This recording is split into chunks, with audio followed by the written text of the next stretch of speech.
안녕하셨습니까? 참 세월이 빠르다는 생각이 듭니다. 벌써 또 올 한 해가 저물어가고 저희들이 같이 시작했던 공부도 올해 이제 마지막 강의가 되었습니다.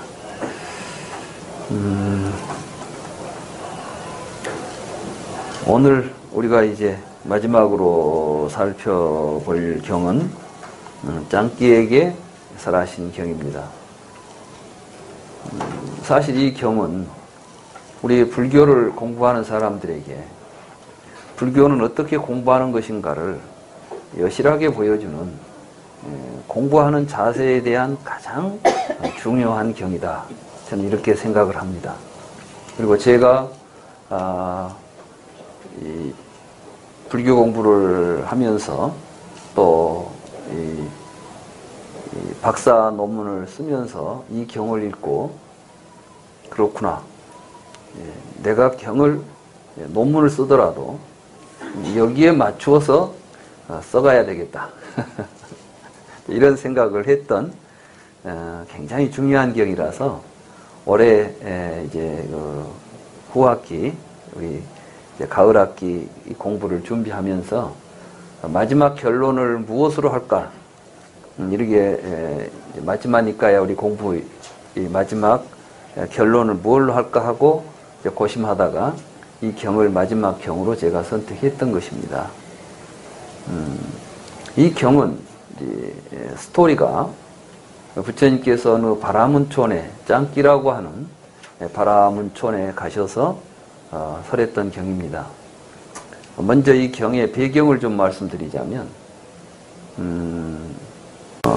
이 경은 부처님 당시에 인도 사회상도 엿볼 수 있고 또 그 당시에 여러 가지 뭐랄까 종교적인 대화의 형식이나 구조 이런 걸 볼 수 있는 매우 중요한 경전들입니다.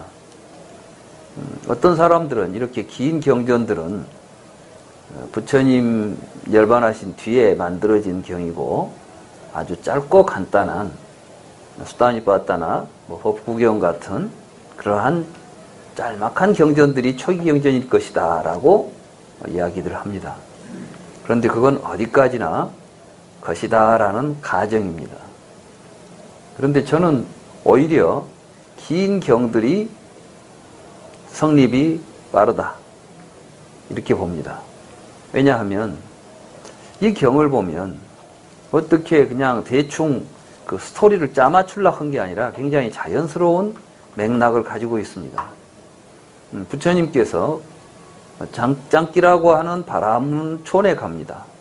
근데 이건 뭘 의미하냐 하면은 이미 부처님 당시의 사회가 사성 카스트 제도가 형성되었는데 이때 이미 왕권이 가장 이제 그 실질적으로 우리가 그 계급으로 본다면 브라만이 최상위 계급이지만 이미 이제 군사를 담당했던 말하자면 자기 종족을 보호하고 영토를 수호하는 이런 군사적인 역할을 했던 크샤트리아들이 부처님 당시에 이미 왕으로서의 세력을 갖춤으로 해서 바라문들은 제사를 모시는 어떠한 신성한 위치에는 있었지만은 실질적으로 그들을 정치적으로 통제하는 것은 왕이었다. 이런 걸 이제 보여주는 겁니다. 그래서 이 경에 보면 이 짱끼는 왕으로부터 봉토를 받습니다. 다시 말해서 그 브라만에게 당신이 이쪽 지역에 모든 지역을 당신이 관할하면서 제사도 모시고 이렇게 사세요라고 땅을 주는 거죠. 그러면 이제 그게 바라문촌이 되는 거죠. 그럼 이제 거기에 사는 많은 사람들은 그 바라문으로부터 땅을 이제 농사 짓도록 농노 비슷하죠. 말하자면 이제 농사를 짓고 거기다 세금을 내고 또 그 세금이 일부가 왕에게 바쳐진 이런 구조였던 것 같아요. 그래서 이제 이 짱끼라고 하는 바라문촌에 부처님이 들리시니까 많은 사람들이 이제 짱끼라는 바라문이 소문을 들어보니까 새로 깨달음을 얻은 고따마 시달타라는 사문이 매우 훌륭하다고 하니 내가 거리 한번 가서 이야기를 들어볼까. 이렇게 해서 이제 그 당시 그 브라만들하고 같이 부처님을 찾아온 겁니다. 물론 경에는 그렇게 되어 있지만은 아마 대부분 경에 보면 바라문들이 부처님 명성을 듣고 자진해서 왔다고 되어 있는데 이 부분은 사실과 좀 다를 수도 있겠다. 다시 말해서 새로운 종교 지도자로서 명성을 떨치고 있는 고따마 시달타라고 하는 사람이 왔을 때 아마 그쪽에 이제 종교 지도자로서 한번 뭐 이야기를 나누기 위해서 오지 않았겠는가. 그래서 서로 이제 대화를 하고 있는 가운데 바라두아자라고 하는 젊은 바라문이 출연해가지고 거기서 이제 부처님에게 그 바라문과의 대화 속에 끼어드는 형식으로 이제 이야기가 나옵니다. 그래서 결국은 이 바라두아자라고 하는 이 젊은 사람과의 대화가 자연스럽게 부처님과 연결이 되는데 그런데 이 바라두아자라고 하는 이 사람은 또 부처님 경에서 보면 장하함경에 보면 또 등장합니다.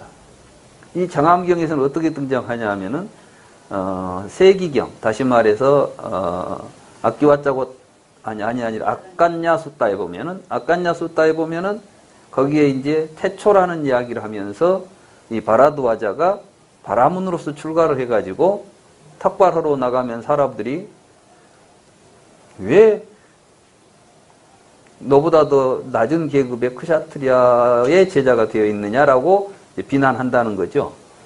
그러니까 이제 이 경이 어찌 보면 그 경과도 연결이 되지 않는가 싶어요. 다시 말해서 바라두아자로부터 이제 질문을 듣고 이 경을 설했고 이 경을 통해서 바라두아자가 아마 부처님에게 출가하지 않는가. 그리고 물론 바라두아자라는 바라문 이름은 성씨이기 때문에 다양한 여러 사람일 수도 있어요. 동일한 사람이 아닐 수도 있죠. 그러나 아무튼 이 바라두아자라는 이름이 다시 아깐냐 숫다에도 나온 걸 보면 뭐 연관이 있다고 저는 이제 생각이 돼요. 또 특히 이 물음들이 서로 주제들이 서로 맞닿아 있어요. 그래서 이제 거기 보면 세상 사람들은 브라만을 최고의 계급이라고 하지만 본래 사람들이 처음부터 차별이 있었던 게 아니다. 그리고 차별은 업에 의해서 나타나지 결코 태어나면서부터 태생적으로 계급을 가지고 태어날 수는 없다. 이런 이제 그 평등한 모든 인간이 평등하고 사회적 계급은 사회의 발전에 의해서 사회가 친척되는 과정에서 나타난 차별이지 본래부터 인간이 차별적이지 않다. 다시 말해서 브라만교에서는 인간은 태초부터 바라문이 브라만 신이 이 세상을 창조할 때부터 사성 카스트의 차별을 가지고 인간을 만들었다. 이런 이야기를 했을 때 부처님은 본래부터 인간은 차별된 게 아니다. 인간이 서로 차별을 갖게 되는 것은 그들이 살면서 지은 업 때문이다. 그러니까 업보가 굉장히 중요한 것이다. 이런 말씀을 하시는 거죠. 근데 여기서도 마찬가지입니다. 그래서 이 경의 주제는 브라만이 최고다. 뭐 이런 생각을 갖는 거죠. 브라만이 최고다.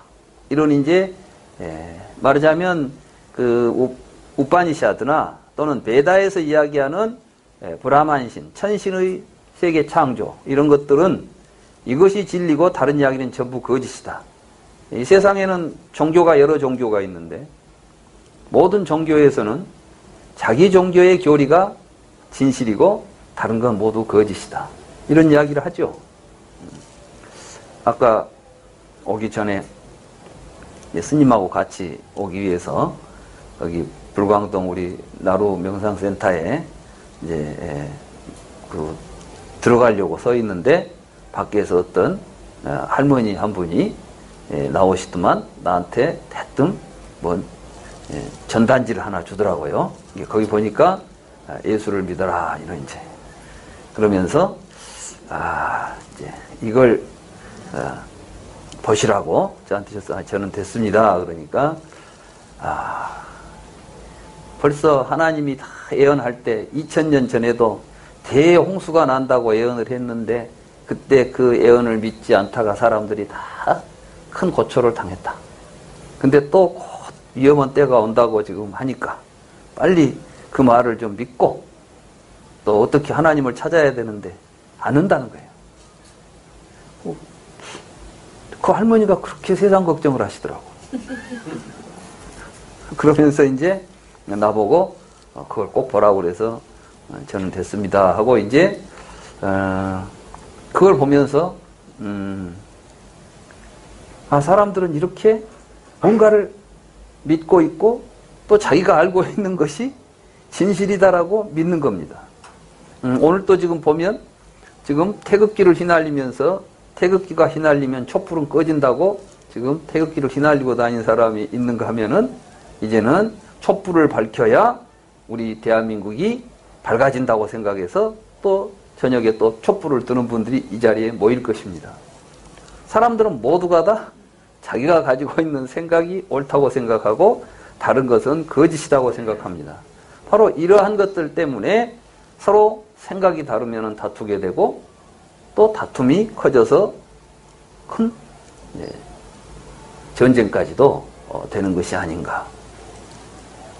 그럼 정말 진리란 무엇일까? 우리는 진리를 어떻게 추구하고 어떤 것을 진리라고 확신하게 되는 것일까? 이 문제는 굉장히 중요한 문제죠. 근데 이제 이 바라도아자라고 하는 이 바라문 청년은 그야말로 베다를 달달달 외울 정도로 베다의 정통에 있는 사람이죠. 그래서 베다의 모든 걸 다 외우고 그렇기 때문에 브라만 사회에서는 최고의 지성으로 지금 꼽히는 사람이죠. 그래서 부처님하고 대화하는데 젊은 사람이 끼어드니까 처음에 부처님께서 젊은이는 그 어른들 말씀하실 때는 아마 20대가 못 됐나 봐요. 그러니까 어른들 이야기하는데 젊은 사람이 그렇게 끼어들면 되겠습니까? 라고 충고합니다. 그러니까 옆에 있던 바라분들이 깜짝 놀래가지고 그 젊은이는 보통 젊은이가 아닙니다. 굉장히 학식이 높고 바라문들이 다 존경하는 젊은이입니다라고 해서 부처님도 인정하고 그 대화에 끼어든 상태에서 이제 브라만교 교리를 이야기하면서 이것만이 진실이고 다른 것은 거짓이라고 생각하는데 당신은 어떻게 생각합니까? 이렇게 이제 묻는 데서 이 경은 이제 대화가 본격적인 대화가 시작되는 것이죠. 그때 부처님께서 지금 그들이 말하고 있는 그대가 말하고 있는 지식 이건 우리가 이제 안다고 말하는 것이죠. 소위 안다. 그러면 그리고 자기가 알고 있는 것이 진실이고 다른 것은 거짓이다라고 말하고 있는데 정말 지금 바라문교에서 이야기하는 그 사실 이건 뭐겠습니까? 태초에 브라만이 세계를 창조했다. 세계를 창조할 때 브라만의 입에서 브라만이 나왔고 어깨에서 크샤트리아가 나왔고 생식기에서 와이샤가 나왔고 발바닥에서 수드라가 나왔다. 이게 이제 뒤에 우파니샤드 브라마나기에 오게 되면은 이런 사성 카스트 제도를 확립시키는 브라마나 문헌들이 등장합니다. 이걸 전부 우리는 베다라고 부릅니다. 인도에서 베다라고 하는 문헌은 하루아침에 형성된 게 아니라 수천 년에 걸쳐서 형성된 문헌 전체를 베다라고 부릅니다. 그리고 이 베다는 크게 나누면은 4개의 시기로 나뉘어서 형성이 됩니다. 첫 시기를 우리는 쌍히타라고 그래서 그때 리그베다가 만들어지는 시기입니다. 그리고 이 리그베다를 중심으로 해서 사마베다, 야주르베다 이러한 3베다가 만들어지고 아마 부처님 당시까지만 해도 중요한 베다는 3베다였던 것 같아요. 그러니까 우리가 불경을 분석해 보면 불경에서는 베다를 3가지로 3복타라고 한문으로는 번역이 됩니다.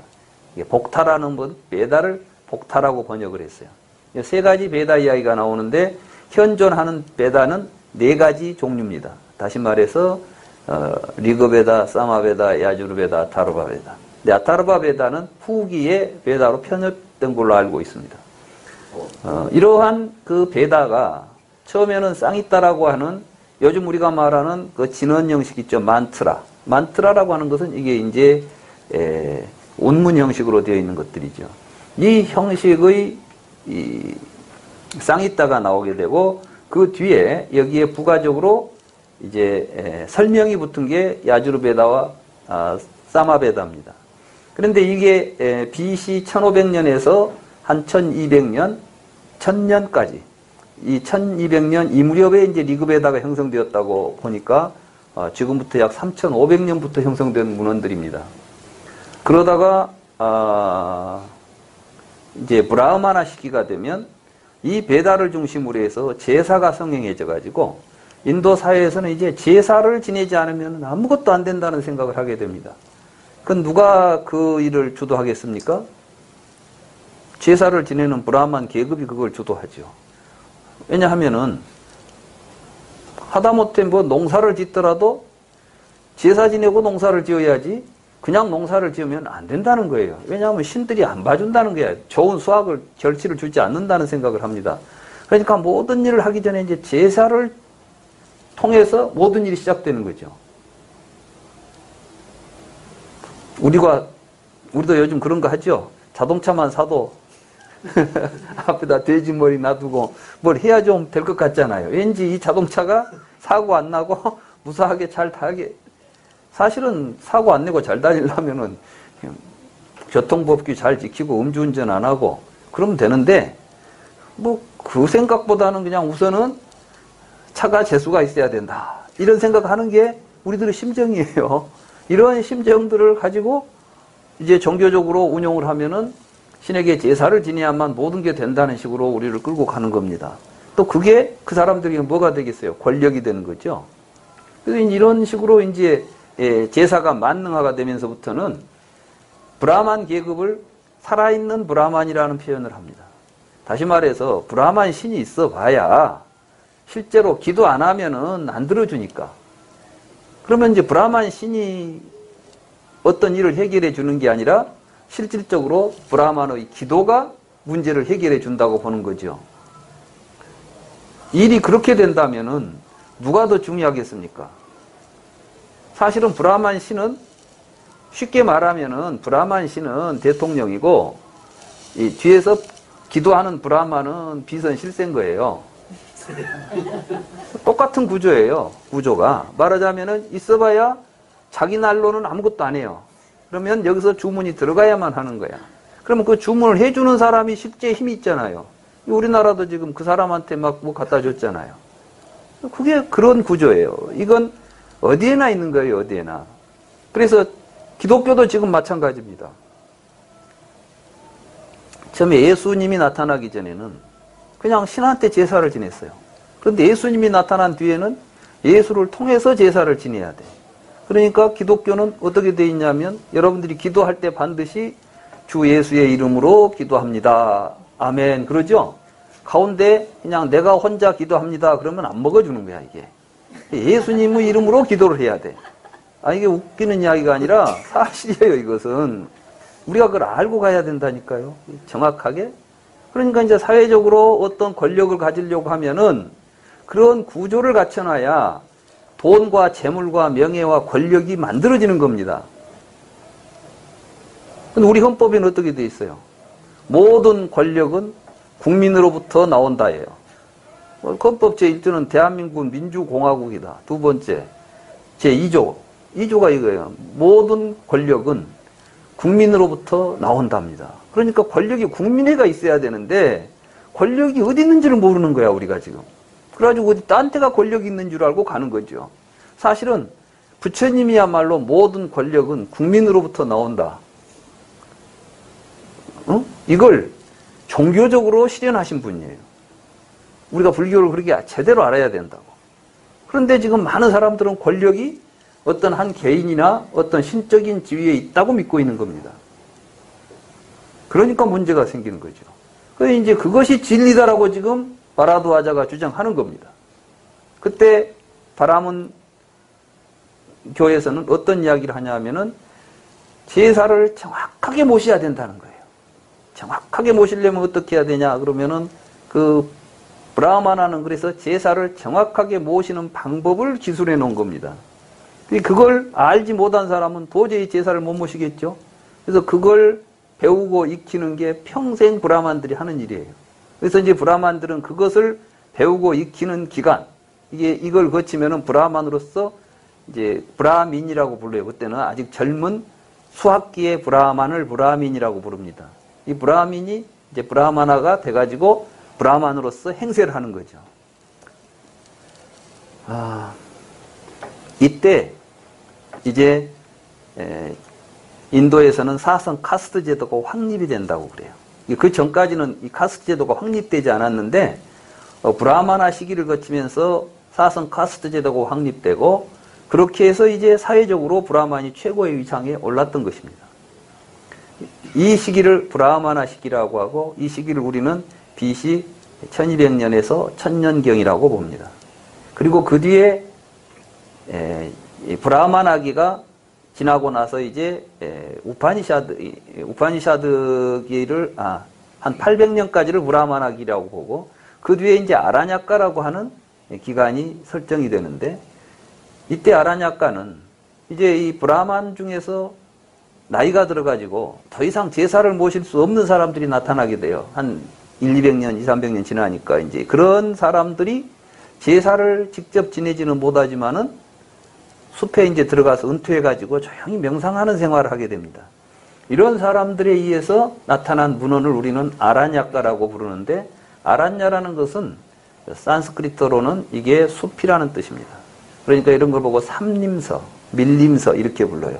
산속에 깊이 이제 은퇴해가지고 들어가서 그동안 자기들이 기도했던 신에 대한 명상을 하는 겁니다. 내가 기도했던 신은 도대체 어디에 있을까? 무엇일까? 뭐 이런 생각들 하겠죠.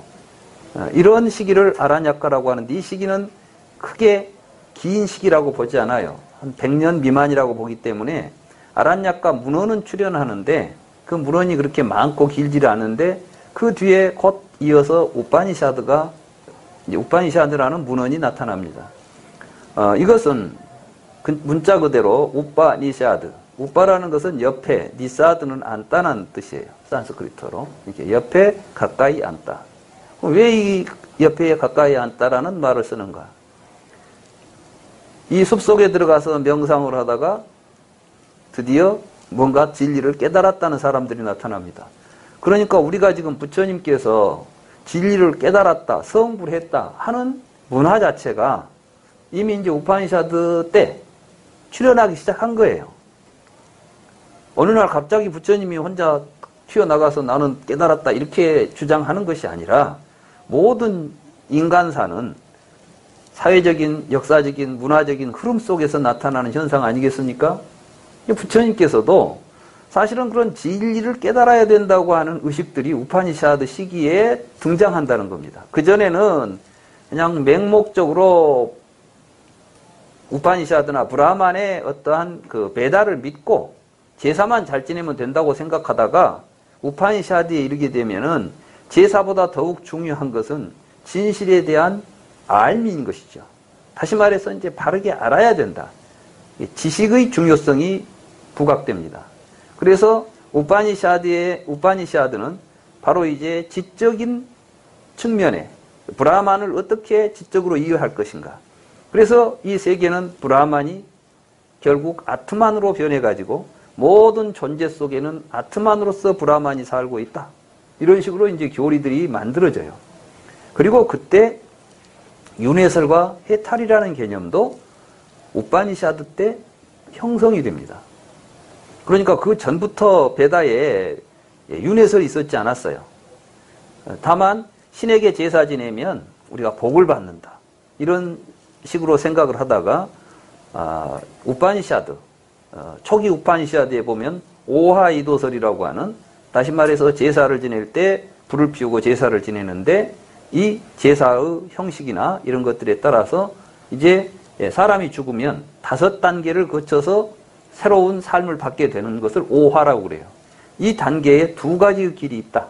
하나는 브라만 현신의 세계로 가서 더 이상 윤회하지 않는, 이걸 이제 불사라고 부르고 감노라고 부르는 겁니다. 그리고 이제 다시 조상의 길을 타고 내려오면은 윤회를 하게 된다. 다시 처음에 윤회 개념은 육도 윤회 개념이 아니고 다시 환생의 개념이었어요. 다시 돌아오게 된다. 근데 돌아올 때에 업의 차이에 따라서 각기 다른 몸을 받게 된다.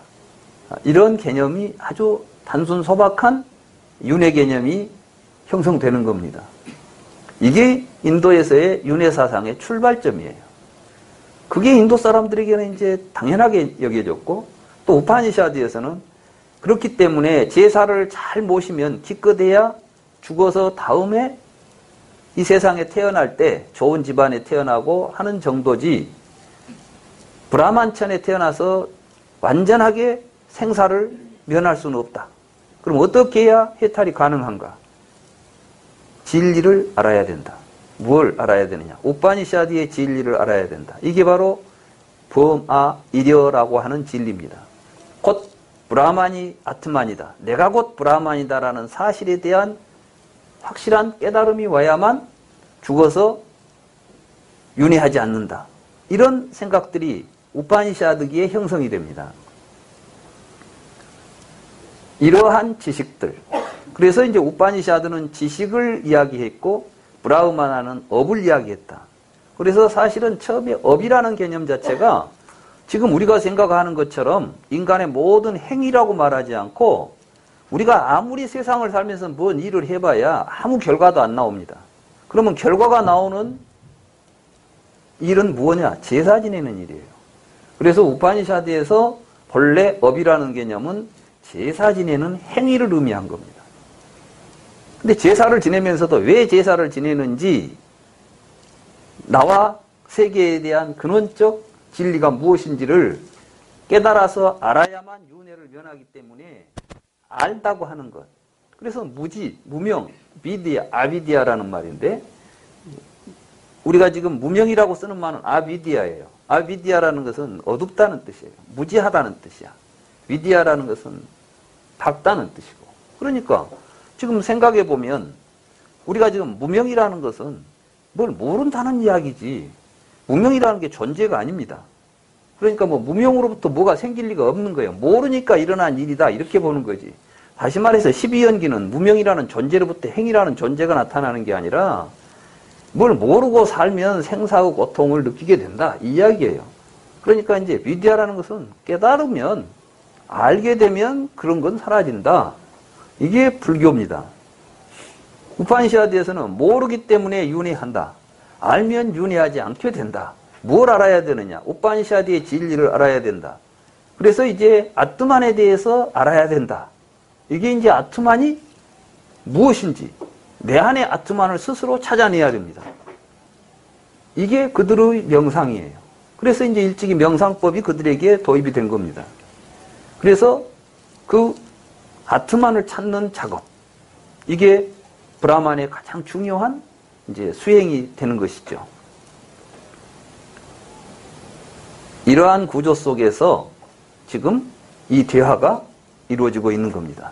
부처님은 바로 이 우파니샤드, 초기 우파니샤드 무렵에 부처님이 출연하시죠. 그러니까 부처님은 BC 6세기 또는 멀리 보면 7세기까지 우리가 보는데, 그때는 이미 이제 초기 우파니샤드가 형성된 뒤에 어느 정도 인도 사회의 우파니샤드 진리가 굉장히 중요하게 인식되던 시기입니다. 그때 우파니샤드는, 그래서 이제 붙여진 이름이, 이렇게 해서 깨달은 진리를 공유하지 않습니다, 그들은. 왜 공유하지 않냐면은 이 진리를 누구나 알아버리면은 안 된다는 거예요. 못된 사람이 이 진리를 알면 못되게 사용한다는 겁니다. 그러면 사회가 더욱 악화되니까 이 진리는 꼭 알아야 될 사람, 그러기 위해서는 이제 심성이 뛰어나고 매우 훌륭한 인품을 가진 사람만이 이 진리를 알아야 됩니다. 그래서 우파니샤드의 스승을 찾아가면 수년 동안 안 가르쳐줘요. 계속 관찰하고, 그러다가 이제 됐다 싶은 사람만 한 사람 딱 불러가지고 옆에 앉혀서 살가만히 보여주는 겁니다. 그게 바로 스승의 주먹이에요. 이 주먹을 꽉 쥐고 앉아서 아무에게도 안 보여줍니다. 그러다가 딱 자기가 죽기 전에 자기 후계자 한 사람한테만 딱 보여줍니다. 뭐 그걸 보는 순간 뭐가 돼요? 이게 이제 전법이 되는 거예요. 그래서 그 사람만이 이 진리를 알고 있으니까. 그러면 이제 이 모든 권력과 명예가 이 한 사람에게 넘어갑니다. 이게 후계자죠. 우파니샤드는 그렇게 가까이 앉아서 옆에 앉은 사람한테 스승이 몰래 보여준 진리가 전달되는 것이라고 해서 밀이라고 그래요. 이제 이게 비밀스럽다는 거예요. 이게 오이서, 미리서 그러죠. 이게 이제 감추어져 있다. 비밀스러운 가르침이다. 얼마나 신비하겠어요? 누가 갔는데 선생님이 그 사람만 보여줬어요. 다른 사람은 그게 얼마나 궁금하겠습니까? 그러니 오직 이제 그 사람을 믿고 따르겠죠. 그래 부처님이 반유원경에서 그렇게 말씀하셨잖아요. 아난다 존자가 부처님에게 열반하시기 전에 그냥 가시면 안 됩니다. 후계자 하나 지명하셔야 됩니다. 이런 투로 말씀하셨잖아요. 그러니까 부처님께서 열애에게는 스승의 주먹이 없다. 나는 아무것도 감추지 않고 모든 내가 보고 깨달은 이야기는 다 했다. 근데 나에게 또 무슨 말을 하라는 이야기냐, 열애에게. 저는 그 이야기를 듣고 너무나 부처님이야말로 진리를 민주화하신 분이다. 다 알아라. 모든 권력을 나눠 가져라. 누구한테만 권력 안 주겠다는 거예요. 그걸 부처님은 또 너무나 스스로도 그렇게 가르쳐주고 모든 사람들이 공유하기를, 모르니까 그걸 또 알려주려고 맨발로 뛰어다니면서 알려주고 다녔지, 나만 알고 있으니까 나를 찾아와서 나한테 대가를 지불하고 그걸 배워가라고 이야기한 적이 없잖아요. 그게 우리는 부처님이 존경스러운 겁니다. 부처님이 진리를 깨달아서 존경스러운 것이 아니라 그 깨달은 진리대로 사셨고 그 깨달은 진리를 누구에게나 부처님이 적극적으로 알리려고 했다는 거예요. 가만히 앉아 있어도 되잖아요. 그런데 부처님은 그렇게 하지 않았어요. 우리 불교하는 사람들이 항상 마음에 새기고 또 본받아야 될 게 바로 그런 부처님의 모습 아니겠습니까? 그래서 이제 부처님은 모두가 다 나와 같은 깨달음을 가지고 밝은 지혜를 가지고 살아가기를, 또 모든 사람이 부처로 살기를 기대하신 분이에요. 그래서 불교입니다. 그 이제 그런 부처님한테 지금 이 바라두아자가 우파니샤드의 진리가 최고 아닙니까? 다른 건 다 거짓입니다 라고 말하니까 그 진리를 누가 직접 보고 알았다고 하더냐 이렇게 묻는 겁니다. 이 말은 굉장히 중요합니다. 요즘 우리 불교계에서도 불교라고 이야기하면서 부처님 말씀이니까 믿어라는 이야기를 합니다. 불경에 나와 있으니까 믿으라고 이야기합니다.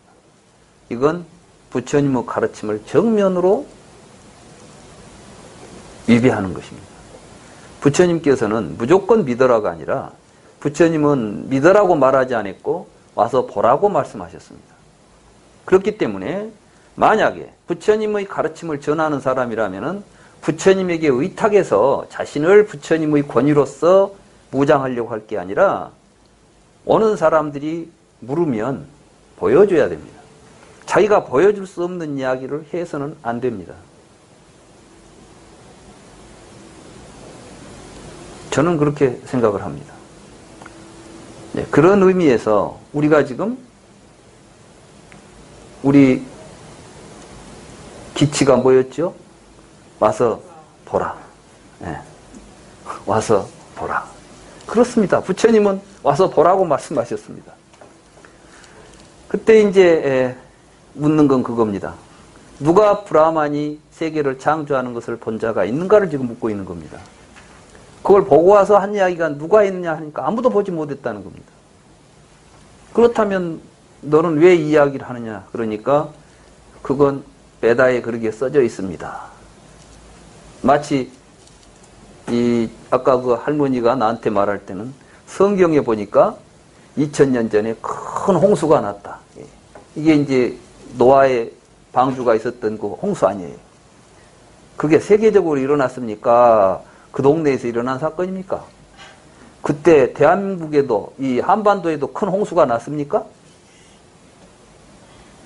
그 메소포타미아 그쪽에 그 어디 뭡니까 이스라엘이 있는데 거기 그 어디 뭐 그 지역에 좀 홍수가 났는가 몰라요. 그건 사막지대 어쩌다 비가 조금만 와도 큰 홍수가 되겠지. 근데 그걸 가지고 지금 전 세계적으로 뭐 애언이 됐다니 이런 이야기를 하는 것은 그 노아의 방주의 이야기가 실화라 할지라도 그것은 한 지역에서 일어난 사건의 이야기인 것이지 보편적인 전 지구적이거나 전 우주적인 사건이 아니지 않습니까? 근데 지금 와가지고 성경에 또 뭐 일이 벌어진다고 하니까 믿어라. 그건 도대체 누가 보고 하는 소리예요? 성경에 써져 있다는 겁니다. 근데 부처님께서는 성경에 써져 있으니 어쩌자는 것이냐? 그건 성경 이야기지. 어떻게 진실이라고 말할 수 있단 말이냐? 이렇게 묻고 있습니다. 그래서 여기에서 하신 말씀이 사람들은 5가지를 통해서 모두 자기가 알고 있는 지식이 참이고 진리다라고 믿고 그것이 최고고 그것만이 진실이라는 주장을 한다는 것입니다. 그 5가지는 무엇인가를 이야기하는데 이게 굉장히 중요합니다. 왜냐하면은 사실은 이 5가지 외에 다른 것이 있으리라고는 생각되지 않는 것들입니다. 그런데 부처님은 그것을 벗어나서 진리를 구해야 된다고 말하고 있는 것이죠. 지금 불교를 공부할 때 이 부분이 굉장히 중요합니다. 첫째, 부처님은 신념이라고 이야기했습니다. 신념. 신념이란 무엇이냐 하면 여러분들에게 강한 믿음이 있습니다. 그럴 것이라는. 그러니까 기독교의 핵심은 신념입니다. 하나님이 신을 창조했다고 믿어야 됩니다. 그러니까 교회 가면은 가장 자주 쓰는 말이 믿습니까죠. 저는 놀랐다니까요. 교회 가서. 저도 이제 어떤 교회에 가서 앉아 있어 보니까 처음부터 끝까지 막 믿습니까를 강조하는 거예요. 근데 내가 보니까 도대체 믿어지지를 않는 이야기를 하면서 믿습니까라고 묻는 거예요. 그러면 또 믿습니다, 뭐 아멘 하고 계속해서 믿어지지 않는 이야기를 믿습니까라고 물으면 믿습니다. 여기서 내가 이제 뭘 느꼈냐면 이 사람들은 굉장히 강한 신념 체계를 공고히 하는 집단이구나 이게. 그렇게 해서 무조건 믿게 만들어요. 믿으면 그렇게 보이는 거죠. 세상은 그렇게 믿음을 가지고 지식의 체계를 확립해 놓고 사는 사람들이 있다는 것입니다. 현실적으로. 그건 지금 우리 주변에서도 분명히 있는 것입니다. 지금 여기도 아까 보니까 뭐라더라? 마치 이 정권이 무너지면 대한민국이 무너질 것이라고 굳게 믿는 것이에요. 그건 하나의 신념이 우리로 하여금 어떤 행동을 하게 하고, 그런데 이 신념은 굉장히 무섭습니다. 무비판적이죠. 그렇기 때문에 맹목적일 수 있습니다. 그렇기 때문에 물불을한가립니다. 그래서 이제 이 종교적인 신념에 의해서 나타난 사건들을 보면 참 어처구니 없는데 어마어마한 사건이 터지잖아요. 지금 지구상에서 일어났던 가장 어처구니 없는 사건들은 다 신념 때문에 벌어집니다. 미국에서 1992년도인가? 1992년도인가 될 거예요. 1992년도. 맞습니다. 그때, 1992년도? 95년도?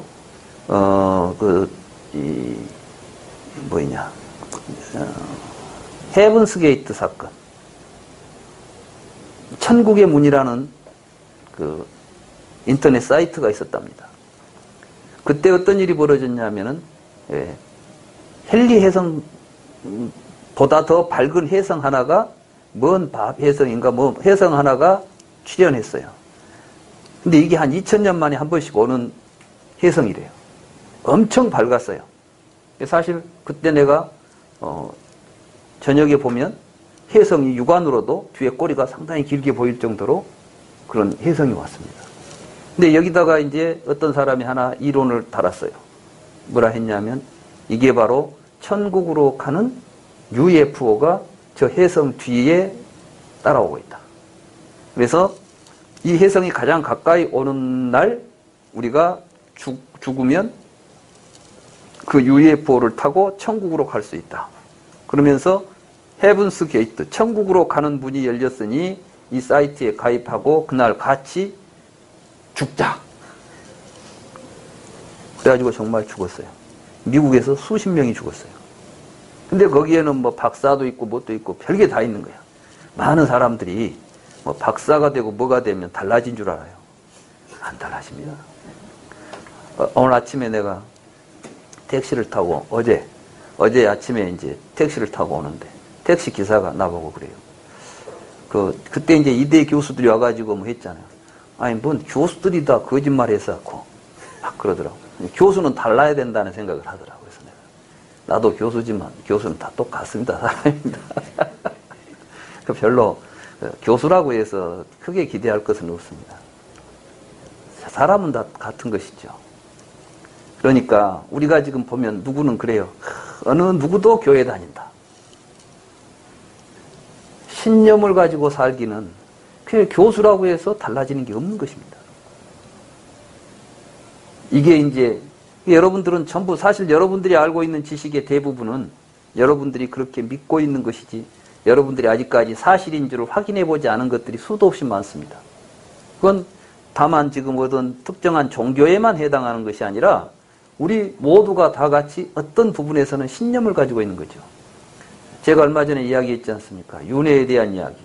그럼 윤회를 누가 본 사람이 있습니까?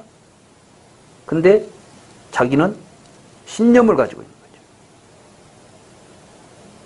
이런 걸 우리가 지금 여기서는 신념 가지고 이야기하지 말라는 겁니다. 네가 본 것만 이야기하라는 거예요.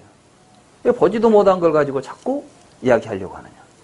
그 다음에 두 번째는 기호입니다. 기호라는 건 뭐냐 하면은 마음에 드는 거. 우리가 기호식품 그러죠?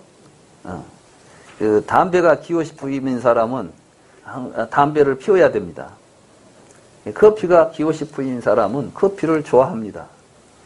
근데 많은 사람들이 지 마음에 들면 진리다라고 말하죠. 아마 대부분 우리들이 말하는 진리는 자기 마음에 쏙 드는 것이 진리예요. 그래서 지 마음에 안 들면 진리가 아닌 것이죠. 우리들은 마음에 드는 것이 진리다라고 믿는 것입니다. 그래서 기호의 문제는 사실은 진실과는 이 관계가 없습니다. 내가 좋아온다고 해서 진리일 수가 없는 것이죠. 이런 것은 우리가 옛날에 갈릴레이가 종교재판을 받잖아요. 종교재판을 받는데 그때 교황청에서는 다시 말해서 카톨릭에서는 뭐가 마음에 들어요? 해가 돌아다닌 것이 마음에 들지 지구가 돈다는 것은 마음에 안 드는 거예요 지금. 왜냐하면 교리어도 어긋나고 그러니까 재판을 하잖아요. 말하자면 거짓말, 유언비어 날포죄로 잡아다 놓고 지금 재판을 한 겁니다. 너 아직도 그 유언비어를 계속 퍼치고 다닐래? 이렇게 이제 물었던 거죠. 너 계속해서 그런 말 하면 죽이겠어. 그러니까 갈릴레이가 우선은 어때요? 안 죽어야 되니까. 아닙니다. 뭐 지구가 돌 리가 있습니까? 지구는 돌지 않습니다. 태양이 돕니다. 이렇게 해놓고 나오면서 그래도 지구는 돈다. 그 말은 뭐예요? 당신 마음에 안 들지만 할 수 없어 도는 건 사실이지. 이게 이제 이 부처님이 똑같은 입장인 거예요. 다시 말해서 그래서 불교를 과학적이라고 하는 겁니다. 왜냐하면은 과학이라고 하는 것은 사실을 이야기해야지 지 마음에 드는 식으로 이야기해서는 안 되는 것이죠. 근데 많은 사람들은 기호를 가지고 또 진리, 어떤 사실 자체를 자기 좋을 대로 해석하려고 해요. 그러니까 오늘 지금 일어나고 있는 우리 한국에 일어나고 있는 여러 가지 사실들도 우리는 이것이 근본 원인은 무엇이고 왜 이런 일이 벌어지고 있고 이것은 사실이 어떻게 되어 있는가를 철저하게 규명하고 나서 무엇이 옳고 그른가를 판단해야 됩니다. 그런데 자기 좋을 대로 해석을 해버려요. 그럴 리가 없다. 그러니까 지금 검사가 수사해가지고 이게 잘못됐습니다라고 이야기하니까 나는 그런 적이 없다. 이런 생각을 하는 거예요. 왜냐하면 자기 생각하고 틀리면 아니다는 것이죠. 이런 것들은 진실을 우리가 밝혀가는데 도움이 되지 않는다. 그런데 대부분의 종교는 바로 그러한 성격들을 가지고 있습니다. 그리고 대부분의 사람들이 그 속에서 삽니다. 그러니까 자꾸 말도 안 되는 이야기들을 가지고 싸우고 다투고 사는 거예요. 이게 무지죠. 그 다음에는 전통입니다. 이 전통은 오랜 역사 속에서 그것이 옳고 좋은 것이라고 믿어져온 것들입니다. 부처님은 그것도 우리가 진리를 가늠하는 척도로서 삼아서는 안 된다. 우리 한국의 경우는 유교적인 500년 전통이 있어 왔죠. 그러니까 유교의 진리, 유교에서 이야기하는 윤리, 도덕이 그것이 가장 훌륭하다고 믿고 있는 겁니다. 그래서 어떤 이제 분들은 요즘 참 말세야. 왜 말세라 하는가 보면은 유교에서 이야기하는 모든 윤리적 가치들을 인정하지 않는 세상이 되었다는 겁니다. 저는 여기서 지금 유교적 가치가 잘 못됐다는 이야기를 하려고 하는 것이 아니라 어떤 전통에 대해서 그것을 진실이라고만 믿어버리면, 다시 말해서 비판적으로 그것을 이해하지 않으면 그것을 지킬 수도 없는 겁니다, 사실은. 그런데 보수라고 하는 사람들은 전통을 고집하는 사람들이에요. 그러니까 보수가 안정적이다 하는 말은 뭐였냐면 변화를 도모하지 않기 때문에 정체되어 있다는 것을 의미하는 겁니다. 그런데 사실은 안정과 정체는 같지 않습니다. 실제로 진정한 안정은 끊임없는 변화인 것입니다. 예를 들자면 이런 것입니다. 강물이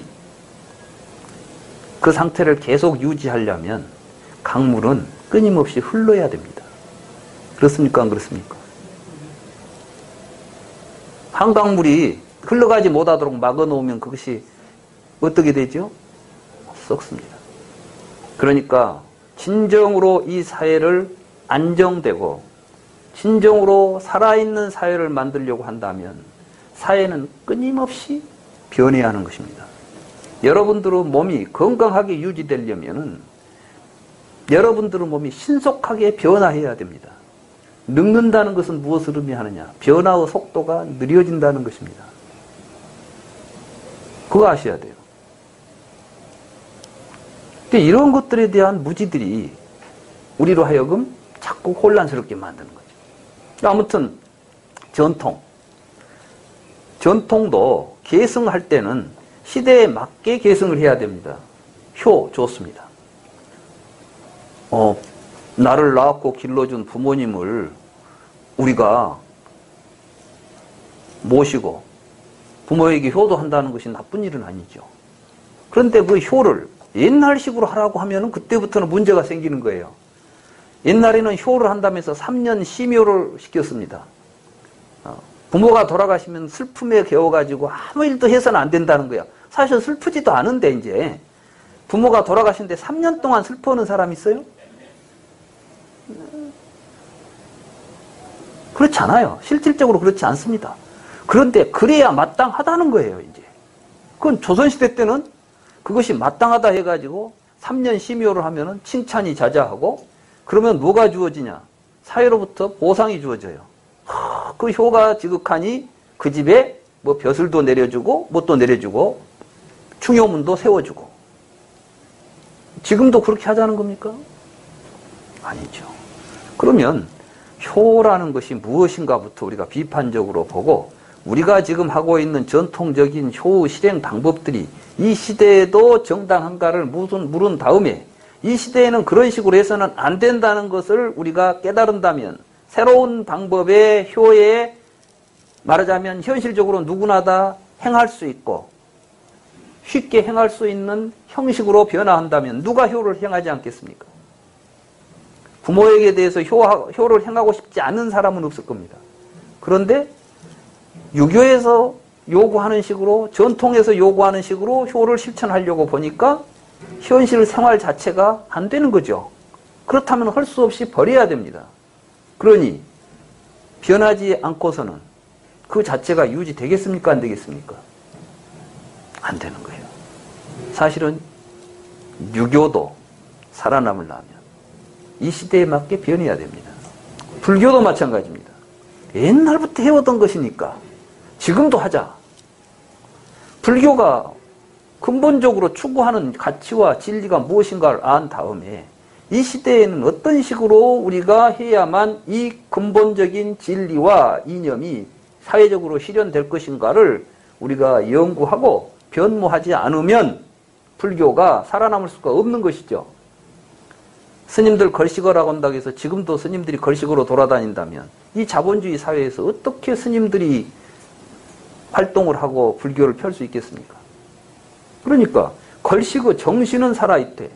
그 걸식어 정신을 이 시대에 어떻게 실현할 것인가를 연구하고 그걸 보다 더 현실적인 의미로 변화시켜야 되는 겁니다. 사람들은 전부 이 전통에 매달려 있거나 또 전통이니까 옳다는 생각을 해버리는 겁니다. 이런 것들을 부처님은 과감하게 버려야 된다는 거예요. 다음은 더욱 놀라운 이야기입니다. 논리적인 추론. 사실 서양 철학은 지금까지 논리적인 추론을 통해서 진리는 밝혀지고 인식되고 전달된다고 생각했습니다. 그래서 철학과 들어가면 기초 과목으로 제일 먼저 가르쳤던 게 논리학이었죠. 그런데 부처님은 과감하게 논리 가지고는 안 된다는 겁니다. 저는 처음에 이 이야기를 꼭 깜짝 놀랐어요. 왜 이 양반이 논리학, 나는 불교를 굉장히 논리적으로 접근해 갔는데 이 논리학을 근데 사실은 제가 논리적으로 접근했던 불교는 참 불교가 아니었던 거예요. 그러니까 요즘 학자들이 불교한다면서 논리적으로 전개하고 있는 것은 사실은 부처님의 가르침에 접근하기가 매우 어려운 방법들이다. 왜냐? 논리라는 것은 언어의 사용법입니다. 근데 언어라는 것은 사실을 직시하는 게 아니라 인간의 욕구가 투영된 것입니다. 그렇기 때문에 논리학이 우리에게 해줄 수 있는 것은 자기가 가지고 있는 자기 욕구를 관철시킬 수 있는 논리를 제공해 줍니다. 그렇기 때문에 논리학을 배운 사람들이 자기 욕망을 가지고 논리적으로 합당화시키고 정당화시키는 게 사실은 논쟁들입니다. 그래서 우리 주변에 보면은 막 농객들이 나와서 우리 지금 텔레비전에도 보면 막 말 잘하는 사람들은 다 모여가지고 이야기하는데 보면 결론이 같던가요, 틀리던가요? 보수 진영은 보수 논리를 가지고 있고 진보 진영은 진보 논리를 가지고 있습니다. 부처님은 논리학 믿지 말라는 겁니다. 논리학은 다른 사람들이 만들어 놓은 지식 체계를 가지고 그대로 따라가는 것이지 자기의 체험적 진리가 아닌 것입니다. 그 다음에는 사변적 이해, 견해의 이해와 승인. 자, 우리 같이 좀 이제 이 큰 논리를 만들어내지 못한 사람들은 거대한 이론을 배워야 됩니다. 다시 말해서 뭐 헤겔 철학 또는 뭐 막스 철학, 칸트 철학. 이게 보통 일이 아닙니다. 사실은 지금 우리 사회가 엄청난 20세기, 18세기, 19세기 들어와서 이제 엄청난 큰 전쟁들을 겪죠. 특히 우리나라의 그 한국전쟁, 이것은 이제 이념 전쟁 아니었어요. 하나는 공산주의와 하나는 자본주의, 이 두 진영이 지금 싸운 겁니다. 그 싸움의 근저에 뭐가 있냐면은 이 사변적 견해의 이해와 승인이 자리 잡고 있는 겁니다. 다시 말해서 막스의 자본론에 근거하는 이 유물론, 막스 유물론에 근거해가지고 이 사회를 생각했던 우리가 좋은 사회를 만들려면 어떻게 해야 될까? 두 사람 중에 전부 사실은 악은 없습니다. 사람들은 그런데 상대방을 악이라고 지칭할 뿐이지 공산당 한 사람들이 우리는 악당들이다 하고 공산당 일을 했을까요? 아니죠.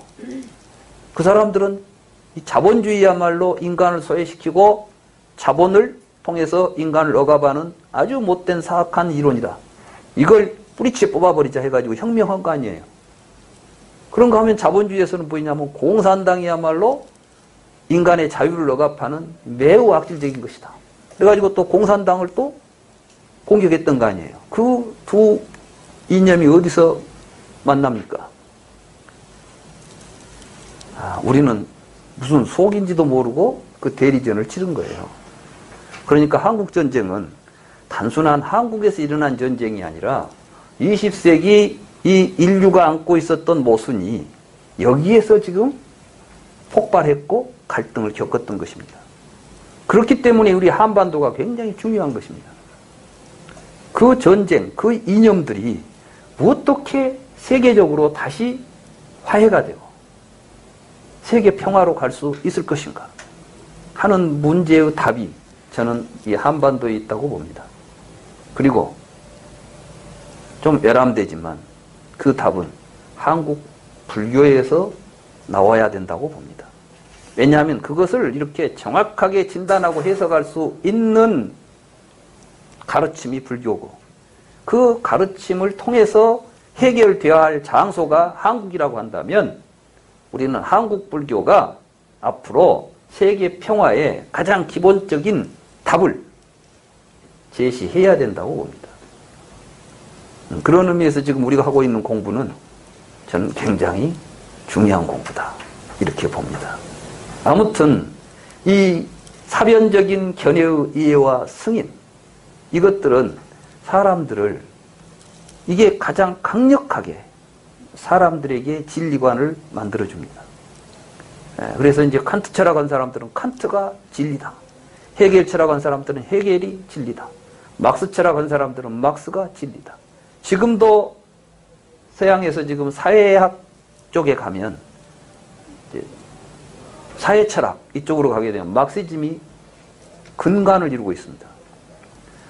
굉장히 막스나 헤겔의 철학은 보통 사람들은 상상할 수도 없을 만큼 깊이 있는 통찰을 가지고 이론화시켜 놓은 것들입니다. 그렇기 때문에 보통 사람들이 읽어보면 감탄에 감탄을 거듭하다가 거기에 승인하고 그럴 수밖에 없겠다고 믿어버릴 수밖에 없는 이런 구조를 가지고 있습니다. 근데 부처님은 이런 것들도 위험하다고 말하고 있는 것입니다. 그럼 도대체 뭐 하자는 겁니까? 이게 이제 바라두아자가 지금 묻는 거죠. 도대체 당신 이거 다 부정하고 나서 뭘 가지고 당신은 이야기합니까? 여기에 이제 201쪽을 보면 거기 201쪽의 마지막 문단 바라두아자예요. 그대는 이전에는 신념을 따르더니 이제는 전통을 이야기하는군요. 사람들은 모두 이렇게 뭐 자기 이야기를 하다 보면 이것이 안 되면 저것으로 바꿔치기 하는데 바라두아자예요. 지금 여기 현실에서 두 가지 결과가 있는 5가지 법이 있다고. 이 두 가지 결과라는 것은 서로 모순 대립되는 두 가지 답입니다. 그게 뭐냐 하면은 모순 대립이죠. 그러니까 진실이거나 진실이 아니거나 이게 진실일 수도 있고 진실이 아닐 수도 있는 결론으로 도달할 수 있는 두 가지가 있다는 겁니다. 그건 뭐냐 하면은 신념, 기호, 전통, 논리적인 추론, 사변적인 견해의 이해와 승인, 바라두아자예요. 이들이 지금 여기 현실에서 두 가지 결과가 있는 5가지 법이라고. 바라두아자예요. 굳게 믿고 있는 신념이 허망하고 공허하고 거짓일 수도 있고 전혀 믿기지 않는 것이 사실이고 진리이고 진실일 수 있다고. 날마다 해가 뜨거워지는데 지구가 돈다고 했을 때 믿어졌겠습니까? 안 믿어졌죠. 그런데 무엇이 진리였습니까? 전혀 믿어지지 않았던 지구가 돈다는 게 진리가 되지 않았습니까? 근데 아직도 이걸 못 믿는 사람들이 있대요. 미국에가 있대요. 미국에는 지금도 진화론도 안 믿고 이런 걸 전부 안 믿는데요. 왜 안 믿냐 그러니까 이건 거대한 음모라고 본답니다. 그래가지고 지금 나사 뭐 달나라에 왔다 갔다 한 것도 전부 음모라고 본대. 왜냐하면 나사라는 데서 그런 걸 조작해가지고 이게 그 사람들은 뭐냐면 네가 직접 인공위성 타고 올라가 봤니? 이렇게 묻는데요. 그럼 사실은 몇 명이나 갔겠어요. 우주선 타고 간 사람 말고는 대다수 사람들은 그저 나사에서 비춰준 사진 보고 믿고 있잖아요. 봐, 그 사진 조작해가지고 보여주고 그럼 우리는 믿고 있는 거야. 그걸 어떻게 믿어? 이렇게 말한대요. 얼마나 또 논리가 정확합니까? 이 정도 되면 어중간한 사람들은 헷갈려가지고 결국 신념 따라가고 기호 따라가게 돼 있어요. 부처님은 보라는 거예요. 이런 것들이 얼마나 거짓일 수 있지만 전혀 믿기지 않는 것이 사실이고 진리일 수 있다는 것입니다. 진정으로 마음에 드는 것, 들어서 잘 알고 있는 전통, 잘 추론된 이론, 잘 이해한 견해가 허망하고 공허하고 거짓일 수도 있고 마음에 들지도 않고 들어보지도 못했고 추론을 벗어나고 잘 이해되지 않는 견해가 사실이고 진리고 진실일 수 있다. 요즘 양자역학 이야기 들어보면 여러분들이 뭐 믿음이나 가요? 그렇지만 그게 진실일 수 있는 것입니다. 진실인 것입니다. 바라도하자여 진리를 수호하는 현명한 사모는 이 경우에 오로지 이것만이 진실이고 다른 것은 거짓이다라는 결론에 도달할 수가 없다. 여기에서 이제 진실이를 수호라는 말이 나옵니다. 부처님은 불교를 공부하는 사람들은 첫째 자세가 진실을 수호하는 자세를 가져라. 이렇게 말씀하시는 거예요. 그럼 무엇이 진실의 수호입니까? 진리의 수호는 어떤 것입니까? 이제 이러니까 바라도하자가 부처님께 물었던 거예요. 고따마 존자요. 그렇다면 진리의 수호란 어떤 것입니까? 진리는 어떻게 수호합니까? 우리는 고따마 존자에게 진리의 수호에 대하여 묻고 있습니다. 그러니까 진리를 알지도 못하는데 어떻게 진리를 지킵니까? 이런 이야기죠. 근데 사실은 진리의 수호라는 것은 우리가 진리를 지키기 위해서는 첫째는 뭐가 되냐면 우리가 진실되어는 것이 진리의 수호입니다. 우리의 태도의 진실성을 진리의 수호라고 부릅니다. 자, 바라도하자여 만약에 어떤 사람이 신념이 있다면 나의 신념은 이와 같다라고 말하는 것이 진리의 수호다. 그러니까 나는 태양이 도는 것 같아. 이렇게 말해야지. 태양이 도는 게 진리야. 그것만이 진리고 지구가 돈다는 건 거짓말이야. 이러면 안 된다는 거예요. 나는 태양이 아무리 이야기를 들어봐도 태양이 돌지 지구가 돈다는 건 이해도 안 돼요. 나는 그냥 지구가 돈다고 믿고 있어요. 이렇게 말한다면 진실을 말하는 거예요. 그렇죠? 자기 자신이 진실이 되어야 하는 거예요. 그런데 어떤 사람이 그런 사람은 뒤에 가서 진리를 얻을 수가 있어요. 왜? 내 신념이 잘못되었구나 라고 깨닫는 순간 그 사람은 진리를 가져갈 수 있죠. 얻을 수 있겠죠. 근데 이것만이 진리라고 해버린 사람은 진실을 수호하지 않은 사람에게는 진리가 다가갈 길이 있겠습니까? 없겠습니까? 무조건 이것 아니면 안 되는 거예요. 그러니까 여러분들이 이제 뭐 싸우는 것 보면 항상 이런 데서 싸워. 그 말도 사실은 아직 따져보지도 않았는데 내 말은 맞아, 네 말은 틀려 하니까 막 싸우는 거야. 나는 이렇게 생각해. 이렇게 말했으면 그 생각이 잘못될 수도 있다는 걸 인정하고 있는 거 아니에요. 그렇다면 싸우겠어요? 정말 진리를 찾고 싶다면 진지하게 찾아보겠어요? 찾아봐야 됩니다. 우리가 절에 와가지고 부처님 경에 나왔으니까 진리야 이렇게 말하지 말고 그게 정말 진실인가에 대해서 우리가 진지하게 연구하고 찾아볼 필요가 있는 거죠. 이것이 진실된 태도입니다. 그래서 어떤 사람에게 기호가 있다면 나의 기호는 이와 같다. 이건 내 마음에 들어. 이렇게 말해야지. 그것만이 진리다. 이렇게 말하면 안 되는 것입니다. 또 나의 전통은 이와 같다. 또 내가 논리적으로 추론한 것은 이와 같다. 또 내가 승인하고 이해한 견해는 이와 같다라고 말하는 것이 진리의 수호라고. 그렇지만 그는 그때 오로지 이것만이 진실이고 다른 것은 거짓이다라는 결론에 도달하지는 않는다. 근데 사람들은 되게 얼른 결론에 도달한다는 것입니다. 자, 바라도하자여 이런 방식으로 하는 것이 진리의 수호라고. 진리는 이런 방식으로 수호한다고. 우리는 이런 방식으로 진리의 수호를 엄명한다고. 그러니까 불교에서 진리의 수호는 이런 태도를 이야기한다. 부처님은 지금 우리 부처님 제자들한테 내 말이니까 믿으라고 이야기하지 않죠. 진리를 수호하는 자세로 부처님 공부를 하자. 이런 이야기입니다. 그러니까 이제 그렇다면 진리의 인식이란 어떤 것입니까? 고따마 존자여 우리에게 우리는 진리의 인식에 대하여 묻고 있습니다.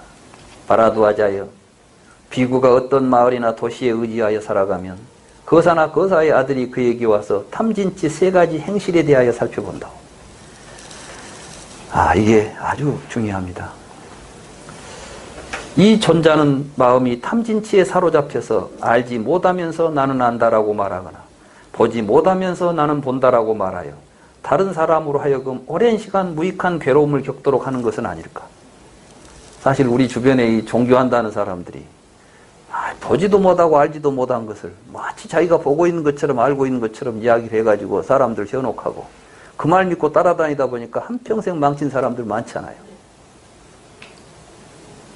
그래서 이제 부처님은 제일 먼저 그 사람에게 탐진치가 있는가를 살피라는 거예요. 절대로 탐욕이 있는 사람은 진실할 수가 없습니다. 왜? 욕심을 성취하려고 할 때 필요하면 무슨 말이든지 하는 거예요. 그러니까 지금 이번에 이 청문회에 나와서 거짓말한 사람들을 보면 전부가 다 무엇한 사람들이죠? 지 욕심 챙기다가 걸린 사람들 아니에요. 그 사람들이 지금 청문회 나와가지고 증거를 갖다 들이대도 참말하던가요? 아니에요. 지 욕심을 지키기 위해서는 절대로 그러니까 진실이 문제가 아니라 이 사람은 탐욕의 추구가 문제인 겁니다. 화가 나면요, 화 풀이하고 싶지 진실을 이야기하고 싶지 않아요. 어리석으면 진실이 뭐인지를 모르니까 아예 진실하고는 멀어져 버렸고. 그런데 탐진치가 있는 사람을 향해서 우리가 무엇을 구할 것이 있겠습니까? 그런데 요즘 보면 대부분 종교인들이 탐진치가 더 심해. 그러니까 종교가 썩는 거예요. 우리 불교를 공부하시는 분들이 이제 우리가 정말 누구를 믿고 같이 공부할까 이걸 할 때는 반드시 탐진치가 있는지를 살피라. 이게 부처님 가르침 아니에요 지금. 그죠? 제 이야기가 아닙니다. 이건 부처님이 하신 말씀입니다. 네, 이것이 이와 같이 그를 살펴보고 나서 이 존자는 그렇지 않다. 이 존자는 탐진치가 없는 사람으로서 몸가짐이 바른 사람이고 언행이 바른 사람이다. 이 존자가 가르치는 가르침은 이해하기가 어렵고 깨닫기가 어렵고 평안하고 승묘하고 추론의 영역을 벗어난 미묘한 것으로서 현자만이 알 수 있는 심오한 것이다. 그것은 탐진치가 있는 사람이 가르칠 수 있는 가르침이 아니다라고 알게 된다. 그러니까 실제로 탐진치가 없는 사람 이야기를 들어보면 그 이야기는 우리가 보통 사람 상식으로는 좀 이해하기가 어려운 이야기들을 많이 할 거예요. 말하자면 이런 이야기를 합니다. 아니, 어떤 사람한테 내가 손해를 많이 봤어요. 그러니까 막 탐진치가 없는 사람은 그래요. 그 당신하고 인연이 별로 없는 것 같으니까 이제 더 이상 그 사람 미워하지 마세요. 이렇게 이야기를 한다고 해봐요. 여러분들 마음에 들어요?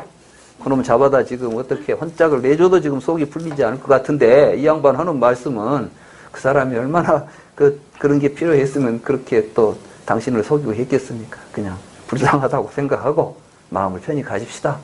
사실은 부처님 이야기를 보면 밤낮 그런 이야기예요. 그죠?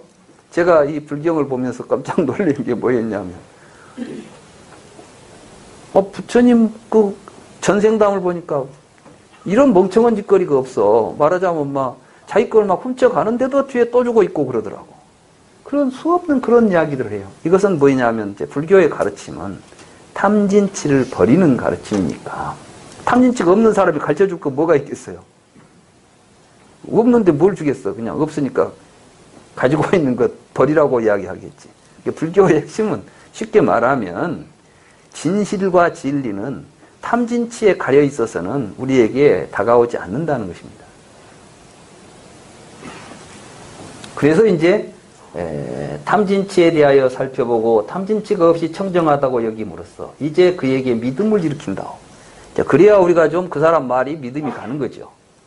믿음이 생기기 때문에 찾아가서 공경하고 공경하기 때문에 귀를 기울인다.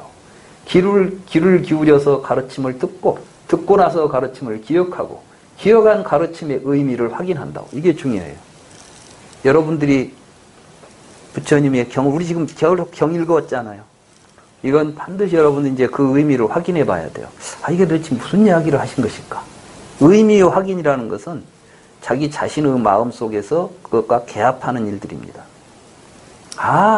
이 말씀이 이런 뜻이었구나 라고 자기가 직접 확인을 해야 된다. 의미를 확인함으로써 가르침을 이해하여 승인하고. 그러니까 불교도 하나의 가르침이기 때문에 우리가 이해하고 승인을 해야 됩니다. 그런데 그 이해하고 승인을 하는 것이 다른 것이 아니라 바로 이렇게 의미를 확인하고 나서 이해하고 승인하고 가르침에 대한 이해와 승인이 있을 때 의욕이 생긴다. 의욕이 뭐냐? 해보고 싶다. 이거 해야 되겠다. 이런 의욕이 생긴다. 의욕이 생기면 시도해본다. 얼마나 멋집니까? 직접 해보라는 거예요. 시도해본 후에 비교해보고, 이때 비교라는 건 뭐냐 하면은 이런 일을 하기 전과 한 후에 자신을 살펴보는 겁니다. 다시 말해서 자기에게 좀 손해를 끼친 사람한테 너도 당해봐라. 그래가지고 가서 너는 나한테 10원어치 손해를 줬으니 나는 너한테 100원어치 손해를 주겠다. 속이 시원하죠? 근데 부처님은 이제 그렇게 하지 말고 10원어치 손해를 봤다 그러니까 10원 더 줘서 보내라. 이렇게 이야기를 했어요. 그러면은 왜 그래야 되지? 이제 이걸 우리가 좀 이해해 보는 거예요. 원한은 원한을 낳고 모든 원한을 풀려면은 사실은 널리 집착하지 않고 보시하는 것이 좋다. 그러면 그럴듯하다. 그러면 시도를 해보는 거예요. 해보니까 그 사람한테 손해를 끼치고 나서 자기 마음하고 그 사람한테 오히려 더 은혜를 베풀어주고 나서 마음이 누가 더 편하겠어요? 그리고 이제 그러고 나니까 마음이 편안해졌어. 내가 전에는 이렇게 하니까 하고 나서 항상 또 불안하고 저놈이 또 언제 나한테 또 해꾸질할지 모르니까 항상 감시하고 막 그랬는데 10원 훔쳐간 놈한테 10원 더 줘서 보내버렸더니 그 다음부터는 아무 걱정이 없어요. 그러면은 내 마음이 더 편안해졌잖아요. 그러면 이제 비교해보는 게 이게. 그러니까 불교 수행은 항상 하면서 내가 정말 이걸 실천해보고 실천한 뒤에 그 결과에 대해서 이전과 이후가 같은가 다른가를 비교해 보면은 뭐가 된다고? 이때 정근을 하게 돼요. 비교해 보면 정근이라는 것은 뭐냐면은 정근은 계속하는 거예요. 계속. 말하자면 정근이라는 것은 우리가 말할 때는 열심히 하는 것이라고 말하는데 정근은 열심이라는 말하고 좀 틀린 말이에요. 열심히는 순간만 열심히 할 수도 열심히 한다고 그러죠. 근데 정근은 그냥 막 열심히 하는 게 아니라 지그시 하는 거예요. 이 정근의 비유가 뭐냐면은 낙순물이 바위 구멍을 뚫는다. 다시 말해서 물방울이 한 방울씩 한 방울씩 떨어지지만 끊임없이 떨어지면 언젠가는 바위에도 구멍이 뚫리듯이 우리들의 삶의 변화는 하루아침에 오지 않습니다. 그러니까 여러분들이 뭔가 좀 변화를 집에서 무슨 일을 할 때 우리 집이 좀 어떤 변화를 좀 해보고 싶다. 또 내 삶에 어떤 변화를 가져오고 싶다 할 때도 정근이 있어야 되는데 이 정근은 어떻게 해서 가능하냐 하면은 효과를 봐야 정근이 된다는 겁니다. 이게 해보니까 좋으면은 계속하게 되고 계속해서 이 정근이 있게 된다. 정근을 하면서 몸으로 최고의 진리를 체험한다고 그랬어요. 이 제1위제의 진리가 사실은 연기와 공입니다.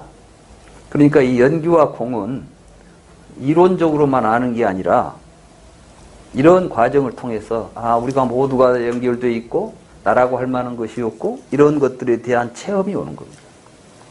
그리고 그것을 통찰지로 통찰한다. 이걸 반야라고 그래요. 그래서 이걸 이제 반야바라밀, 우리가 지금 그 반야바라밀 있죠? 금강경도 반야바라밀경이고 반야심경도 반야바라밀다심경이잖아요. 이게 뭐냐면 이 반야바라밀이라는 게 그냥 지혜로 하니까 사람들이 지혜를 쉽게 이야기하는데 이 지혜라는 것은 이러한 진리를 찾아가는 과정에서 자기가 직접 체험한 것들을 통찰해가는 겁니다.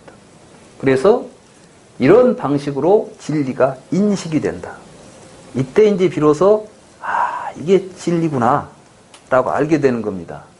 여기서 제 강의를 듣고 진리를 인식하려고 하면 안 돼요. 여러분들은 제 강의를 듣고 진리를 인식하는 것이 아니라 승인까지만 할 수 있어요. 승인. 맞다. 그러면 되겠다. 이제부터는 여러분 스스로 가야 돼요. 이게 바로 자신에게 의지하고 남에게 의지하지 말라는 부처님의 말씀의 핵심입니다. 이제는 자기가 직접 그걸 시도해보고 비교해보고 정근을 하고 그렇게 해서 인식하는 과정까지는 각자 자기 몫입니다. 여기서 다른 사람이 해줄 수 있는 것은 승인하도록 해주는 거예요. 그 인정하고 그걸 실천할 수 있는 초입까지 안내하는 겁니다. 쉽게 말하면 망아지를 끌고 여기에 맛있는 물이 있다라고 강가에 끌고 올 수는 있습니다. 그 물을 먹고 힘을 내서 새로운 삶을 살아가는 것은 망아지의 몫이지 마부의 몫이 아니지 않습니까? 누구도 그걸 대신해 줄 수 없다는 것입니다. 바라도 하자여 이런 방식으로 하는 것이 진리의 인식이라고. 진리는 이런 방식으로 인식한다오. 우리는 이런 방식으로 진리의 인식을 언명한다오. 그렇지만 그때 진리의 성취가 있는 것은 아니라오. 이게 참 진리라는 것은 또 알기만 하는 게 아닌가 봐요. 그래서 이게 이제 성취의 문제입니다. 곧다마 존자여 진리의 인식은 이런 방식으로 하는군요. 진리는 이런 방식으로 인식되는군요. 우리도 이런 방식으로 진리를 인식하겠습니다. 그렇다면 진리의 성취란 어떤 것입니까? 진리는 어떻게 성취하는 것입니까? 우리는 곧다마 존자에게 진리의 성취에 대하여 묻고 있습니다. 바라도 하자여 그 가르침을 반복하여 닦아 익혀서 실천하는 것이 진리의 성취로. 바라도 하자여 이런 방식으로 하는 것이 진리의 성취라고. 진리는 이런 방식으로 성취한다고. 우리는 이런 방식으로 진리의 성취를 언명한다고. 여기가 아주 중요합니다. 여기서 뭐냐 하면 자기가 진리를 인식했으면 이제 그 인식한 진리를 가지고 그것을 계속해서 실천하는 것을 진리의 성취라고 했어요. 그러면 진리를 성취하고 나면 뭐가 얻어집니까? 이 이야기는 안 나옵니다. 이게 뭐냐? 반야심경에 보면 무소득이라는 말이 나옵니다. 그죠? 많은 사람들은 우리가 이제 불교 수행을 하면 어떤 성취가 일어나면 다시 말해서 중생이 깨달아서 부처가 된다 그러면은 부처님이라는 존재가 성취가 되는 것처럼 생각을 하죠. 그렇죠? 그런데 사실은 부처님이라는 존재는 세상에 없습니다. 진리를 성취한 사람을 부처라고 부르는 것이죠. 그러면 성취란 무엇일까요? 성취라는 것은 이제 삶이 전환돼 가지고 진리대로 사는 삶을 성취라고 불러요. 그러니까 부처님이 되었다고 해서 한번 생각해 봅시다. 우리가 불교를 깨달아서 열반의 부처님의 가르침을 배워서 열반에 도달하는 길을 팔정도라고 부르고 이 팔정도를 간략하게 말하면 개정의 삼학이라고 부르는 겁니다. 그 개정의 삼학을 통해서 아라한과를 얻고 말하자면 열반에 도달한다고 이야기를 합니다. 그러면 열반에 도달한 사람은 개정의 삼학을 실행할 필요가 있겠어요, 없겠어요?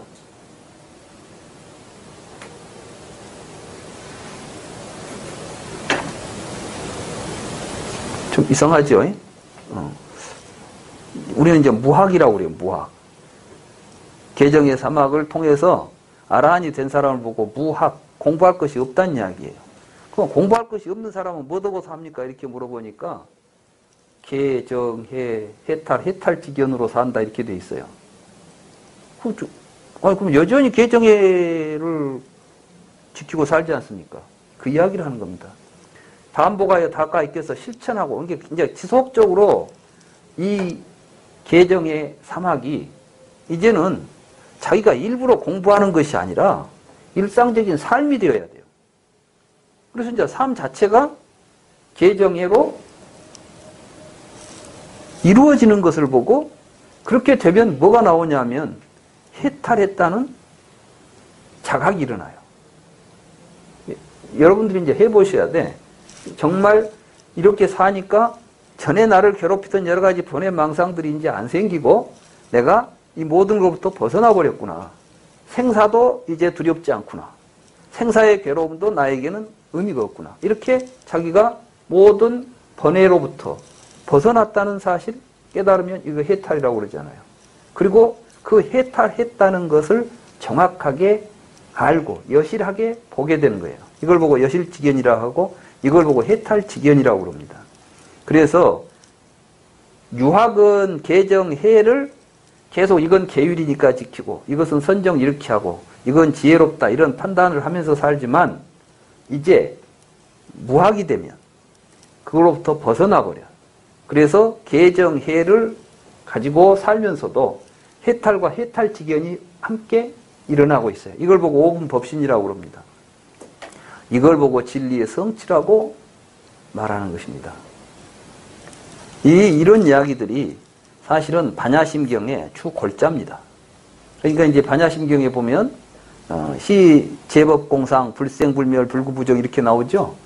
뒤에 가면은 뭐 무안이비설신의 무색성양 미축복 이렇게 나오잖아요. 이건 우리가 유학으로서 공부할 때는 이런 부처님의 교리들이 다 우리들의 삶 속에 항상 기억해가지고 그걸 생각하면서 이렇게 살고 저렇게 살아야 되겠다는 것이 여러분들이 이제 윗바사나를 한다거나 뭐 수행을 하더라도 그 가르침에 근거해서 이것은 이렇구나 분별이 일어나고 계속 관찰하고 해야 될 거 아니에요. 근데 이제 어느 지점에 가면 여러분들이 그렇게 구태여 그런 생각을 안 해도 여러분들의 생각 속에 이미 주객으로 분리되는 생각 없어져 버리고 안입이 설순이 없어져 버리고 색성양 미족법 없어져 버리고 그런 가운데서 일어나는 삶을 무소득이라고 말하는 겁니다. 그러니까 이제 무소득이라는 것은 이걸 육조 해능은 돈오돈수라고 이야기했던 거예요. 그 깨친 그 자리에서 그대로 삶이 벌어지는 거죠. 그러니까 돈오돈수는 수행을 끝마치는 자리가 아니라 돈오가 그대로 깨달음의 내용이 닫고 말할 것 없이 그대로 하나로 체화되어서 삶으로 벌어져야 된다. 그 이야기를 하는 겁니다. 그래서 무소득과 돈오돈수는 똑같은 이야기예요. 다시 말해서 부처님의 수행은 열반은 수행의 끝이 아니에요. 삶의 완성입니다. 그러니까 우리는 그걸 사실은 성불도라고 부릅니다. 근데 많은 사람들이 성불이라고 해가지고 도 하나를 빼놓고 보니까 문제가 생기는 거예요. 우리는 불교를 통해서 부처님이 되는 것이 아니라 부처의 삶을 이루자는 겁니다. 그 길, 불도, 팔정도 하듯이 도, 부처님이 갔던 길, 부처님이 살았던 삶, 존재는 없으니까, 업보만 있으니까 부처님의 업으로 사는 삶을 살자. 이게 불교의 핵심입니다. 지금 여기서 진리는 그렇게 성취되는 것이다. 말은 이렇게 안 돼 있지만 불교를 잘 정리해서 보면 사실은 그 내용이 여기에 그대로 녹아 있는 것이죠. 그래서 이제 다시 뒤에 이제 내용들은 뭐냐면 다시 반복해서 이제 역으로 묻는 것이죠.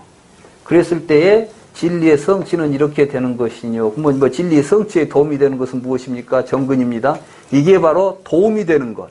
도움이 된다는 것이 뭐냐면은 조도품이에요. 그래서 이제 조도품이라는 게 우리가 37조도품이 있죠. 이게 전부가 다 이 진리의 성취에 도움이 되는 것이다. 그래서 이제 사념처, 사정단, 사여의족 이 모든 것들이 다 여기에 이제 속하는 겁니다. 그런데 이런 공부를 하기 위해서 어떻게 하는 데서 출발하느냐?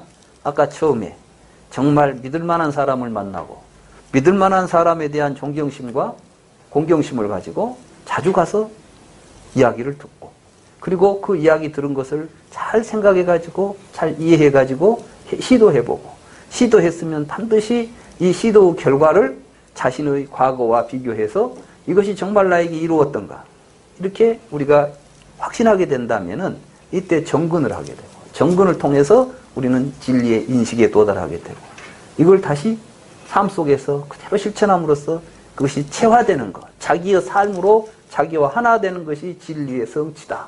그러니까 진리의 인식과 성취 여기까지 우리가 불교 공부를 해야 하는 것입니다.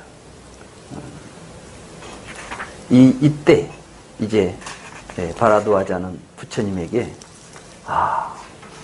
이게 진리구나. 진리란 이렇게 배워가는구나. 이렇게 이제 느끼고 감탄했을 거 아닙니까? 그래서 이제 부처님에게 귀의하고 부처님의 제자로서 살아있는 날까지 죽을 때까지 부처님의 가르침을 믿고 실천하겠다고 하는 맹세를 하면서 이 경이 끝납니다. 저는 오늘 이제 이 자리가 뭐 오늘 한 해의 강의는 이제 마무리가 되는 자리지만 부처님을 향한 우리들의 이 공부의 마음은 목숨이 다하는 날까지 부처님의 가르침을 배우고 익히는 삶을 함께 해 갔으면 좋겠다, 이런 생각이 듭니다. 마지막 강의가 뭐 좀 의미가 있었는지 모르겠습니다.